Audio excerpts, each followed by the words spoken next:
ಚಾಮರಾಜನಗರದ ಮೂವರ ಎನ್ಕೌಂಟರ್ ಪ್ರಕರಣಕ್ಕೆ ಸಂಬಂಧಪಟ್ಟ ಹಾಗೆ ಮೂವರ ಅಂತ್ಯಕ್ರಿಯೆಗೆ ಕುಟುಂಬಸ್ಥರಿಂದ ಸಿದ್ಧತೆಗಳಾಗಿದೆ. ಜೆಸಿಬಿ ಮೂಲಕ ಸಮಾಧಿ ತೆಗೆಯುತ್ತಿರುವ ಗ್ರಾಮಸ್ಥರು ಮರಿಯಮಂಗಲ ತೋಮಿಯರ್ ಪಾಳ್ಯದಲ್ಲಿ ಅಂತ್ಯಕ್ರಿಯೆಗೆ ಸಕಲ ಸಿದ್ಧತೆಗಳಾಗ್ತಾ ಇದೆ. ಚಾಮರಾಜನಗರದ ಮೂವರ ನಕಲಿ ಎನ್ಕೌಂಟರ್ ಪ್ರಕರಣ ನಿಜಕ್ಕೂ ಕರ್ನಾಟಕದ ಇತಿಹಾಸದಲ್ಲಿ ಈ ಹಿಂದೆ ಎಂದೂ ನಡೆಯದೇ ಇರತಕ್ಕಂತಹ ಘಟನೆ. ಸೊ ಮರಿಯಮಂಗಲ ತೋಮಿಯರ್ ಪಾಳ್ಯದಲ್ಲಿ ಅಂತ್ಯಕ್ರಿಯೆಗೆ ಭಾರಿ ಸಿದ್ಧತೆಗಳಾಗ್ತಾ ಇದೆ. ಚಾಮರಾಜನಗರದಲ್ಲಿ ಮೂವರ ಎನ್ಕೌಂಟರ್ ಪ್ರಕರಣ ಸಂಬಂಧ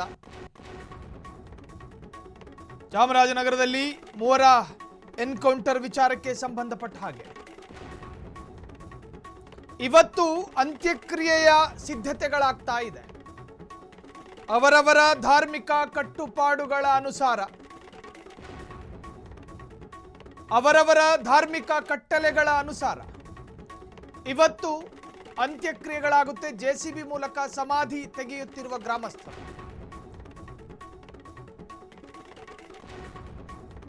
ಮರಿಯಮಂಗಲ ತೋಮಿಯರ ಪಾಳ್ಯದಲ್ಲಿ ಅಂತ್ಯಕ್ರಿಯೆಗೆ ಸಕಲ ತಯಾರಿಗಳಾಗ್ತಾ ಇದೆ. ಮೂವರ ಅಂತ್ಯಕ್ರಿಯೆಗೆ ಕುಟುಂಬಸ್ಥರಿಂದ ಸಿದ್ಧತೆ, ಎಲ್ಲ ತಯಾರಿಯಲ್ಲಿ ಕುಟುಂಬಸ್ಥರು ಭಾಗಿ. ಮರಿಯಮಂಗಲ ತೋಮಿಯರ ಪಾಳ್ಯದಲ್ಲಿ ಅಂತ್ಯಕ್ರಿಯೆಗೆ ಸಿದ್ಧತೆ. ಅಂತೋಣಿ ಸ್ವಾಮಿ ಪೀಟರ್ ಅಂತ್ಯಕ್ರಿಯೆ ನಡೆಯುತ್ತಿವತ್ತು. ತೋಮಿಯರ ಪಾಳ್ಯದಲ್ಲಿ ಕುಮಾರ್ ಅಂತ್ಯಕ್ರಿಯೆ. ಯಾವ ಚಾಮರಾಜನಗರದ ಫಾರೆಸ್ಟ್ ಡಿಪಾರ್ಟ್ಮೆಂಟ್ ಅಧಿಕಾರಿಗಳ ಎನ್ಕೌಂಟರ್ಗಳು ರಾಜ್ಯಾದ್ಯಂತ ಚರ್ಚೆಗೆ ಕಾರಣವಾಯಿತು, ಆ ಎನ್ಕೌಂಟರ್ನ ಭಾಗವಾಗಿ ಮೂವರು ಅಮಾಯಕರು ಸತ್ತು ಬಿದ್ದಿದ್ರು. ಆ ಅಮಾಯಕರ ಎನ್ಕೌಂಟರ್ ಒಪ್ಪಿತ ಅಲ್ಲ, ಸಮ್ಮತ ಅಲ್ಲ, ಸ್ವೀಕಾರ ಅರ್ಹವಲ್ಲ ಅನ್ನೋದು ಈ ರಾಜ್ಯದ ವಾದ ಆಗಿತ್ತು. ಕೆಲವರು ಅಧಿಕಾರಿಗಳ ಎನ್ಕೌಂಟರ್ಗಳನ್ನು ಸಮರ್ಥನೆ ಮಾಡಿಕೊಂಡ್ರು. ಅದಕ್ಕೆ ಅದರದೇ ಆದ ದುರ್ಬಲ ಕಾರಣಗಳನ್ನು ಮುಂದಿಟ್ಟುಕೊಂಡು ಕಾಡಿಗೆ ಬರುವವರು ಇಲ್ಲೀಗಲ್ ಆಕ್ಟಿವಿಟೀಸ್ನಲ್ಲಿ ಪಾಲ್ಗೊಂಡಿದ್ರು, ಅವರು ಕಾಡು ಮೃಗಗಳ ಚರ್ಮವನ್ನು ಕದಿಯೋದಕ್ಕೆ ಬಂದಿದ್ರು, ಗಂಧದ ಮರಗಳನ್ನು ರೇಖಿ ಮಾಡೋದಕ್ಕೆ ಬಂದಿದ್ರು. ಅವರವರ ಕಲ್ಪನೆ ಮತ್ತು ಗ್ರಹಿಕೆಗೆ ಏನೇನು ಬೇಕೋ ಅವೆಲ್ಲ ವ್ಯಾಖ್ಯಾನಗಳನ್ನು ಮಾಡಿದ್ರು. ಅವರವರ ಕಲ್ಪನೆಗೆ ಏನೇನು ವ್ಯಾಖ್ಯಾನಗಳು ಬೇಕೋ ಅವೆಲ್ಲವನ್ನು ಮಾಡಿದ್ರು. ಸಿಂಹ ಯಾವಾಗ ಇತಿಹಾಸ ಬರೆಯೋದಿಲ್ವೋ ಅಲ್ಲಿವರೆಗೂ ಬೇಟೆಗಾರನ ಎಲ್ಲ ವಿಚಾರಗಳು ಕೂಡ ಸತ್ಯ ಅಂತ ಕರೆಸಿಕೊಳ್ಳುತ್ತೆ. ಕಾರಣ, ಬೇಟೆಗಾರ ನಾನು ಸಿಂಹನ ಪಳಗಿಸಿದೆ, ಬೇರೆ ಬೇರೆ ಕಾರಣಗಳನ್ನು ಕೊಡ್ತಾನೆ. ಹಾಗಾಗಿ ಕೆಲವರು ಹೇಳ್ತಾರೆ ಸಿಂಹ ಇತಿಹಾಸ ಬರಿಬೇಕು ಅಂತ.